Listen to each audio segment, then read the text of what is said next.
চাষী বন্ধুরা আসসালামু আলাইকুম। বন্ধুরা, আজকে আমরা জানবো ভুট্টার ফলন আপনারা কীভাবে বৃদ্ধি করবেন বা ভুট্টার ফলন আপনারা কীভাবে বাড়াবেন। তো মাত্র দুটি পরিচর্যা যদি আপনারা ঠিকমতো ভুট্টা খেতে করতে পারেন, তাহলেই কিন্তু আপনারা ভুট্টা ক্ষেতের ভুট্টার ফলন বৃদ্ধি করতে পারবেন। তো বন্ধুরা, এই দুটি পরিচর্যা আপনারা ঠিকমতো করবেন, তাহলেই কিন্তু আপনাদের ভুট্টার ফলনটা বৃদ্ধি পাবে। তো বন্ধুরা, মূলত এই যে এই জমিটা দেখেন, এটা কিন্তু পুরোটাই ঘাসে ভরে গেছে।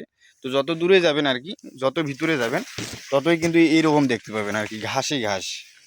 এই যে দেখেন, পুরো জমিটা শুধু ঘাস দিয়ে ভরে গেছে। এই যে দেখেন, এখানে হচ্ছেটা কি, যখন আপনারা সার দিচ্ছেন, গাছের খাদ্যের জন্য অনুখাদ্য যা কিছুই দিচ্ছেন না কেন, এখানে ঘাসটা কি করছে, শোষণ করে নিচ্ছে।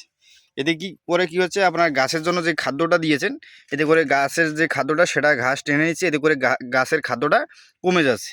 এতে করে গাছটা যে খাদ্যটা পাওয়ার কথা সেটা পাচ্ছে না, এবং পরবর্তীতে যখন যে আপনার ভুট্টাটা হবে বা ফলনটা হবে, সেটা কিন্তু ছোট হয়ে যাবে। এবং দেখবেন যে মশাটা আপনার ভুট্টার যে কলাটা হচ্ছে সেটা কিন্তু অনেকটা ছোট হয়ে যাবে। আর আবার যেই জায়গায় দেখবেন ঘাস বেশি, সেই জায়গায় গাছগুলো দেখবেন যে অনেক ছোট ছোট হয়ে গেছে। এই যে দেখেন, এই গাছগুলো দেখেন, এই গাছগুলোর অবস্থাটা দেখেন। এই যে দেখেন মাঝখানের গাছগুলো এভাবে, যেগুলোতে দেখবেন যে ঘাস বেশি, সেই জায়গাটা দেখবেন যে এভাবে গাছগুলো ছোট হয়ে গেছে দেখেন। কিন্তু উপর দিক দিয়ে দেখেন অনেক গাছ কিন্তু বড় দেখা যায়, সব গাছে বড় দেখা যাচ্ছে। কিন্তু এর ভিতরে যে ছোটো গাছ আছে সেটা কিন্তু আপনার টের পাবেন না। কারণ হচ্ছে এই যে আপনার সার বা গাছের খাদ্য যেটা দিচ্ছেন আর কি, সেটা হচ্ছে যে আপনার ঘাসগুলো শোষণ করে নিচ্ছে, টেনে নিচ্ছে। এতে করে আপনার গাছের খাদ্যটা কমে যাচ্ছে। তাই আর কি, গাছটা পর্যাপ্ত পরিমাণে খাদ্য না পাওয়ার কারণে আর কি গাছটা সব গাছ সমান হতে পারছে না, বা স্বাভাবিক ফলনটাও আপনারা পাবেন না।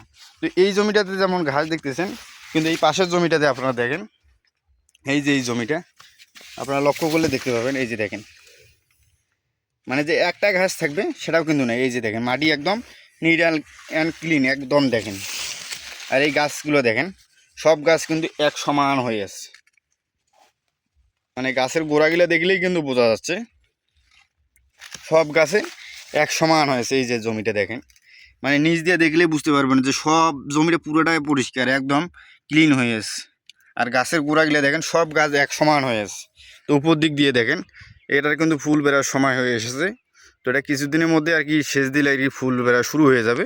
তো এই যে একটা, আর দ্বিতীয়ত হচ্ছে যে আপনার জমিতে সেচের দরকার হলে, জমিতে যদি আপনার পানি খায়, তো অবশ্যই আপনাকে পানি দিতে হবে, জমিতে সেচ দিতে হবে। অবশ্যই একটা জিনিস খেয়াল রাখতে হবে যে জমিতে কিন্তু পানি ছাড়া ভুট্টা হবে না। আবার জমিতে বেশি পানি দেওয়া যাবে না, জলবদ্ধতা করা যাবে না। পানি দেন ঠিক আছে, পানি যতটুকু খায় ততটুকুই দিতে হবে, কিন্তু জলবদ্ধতা তৈরি করা যাবে না। যেমন পানি দিলে, পানি কম হলে আর কি আপনার ভুট্টার দানাটা যেমন চুপসে যাবে বা দানার ওয়েট কম হবে, কলা চিকন হয়ে আসবে ভুট্টার কলা। তেমনই ভুট্টার পানি বেশি হলে কিন্তু ভুট্টার কলা দেখবেন যে ছোটো হয়ে গেছে, এবং যে দানাগুলো রসালো রস বেঁধে দেখবেন যে ট্যাপা ট্যাপা হয়ে গেছে, ভুট্টাটার বাড়বে না, গাছটাই আপনার ছোটো হয়ে যাবে।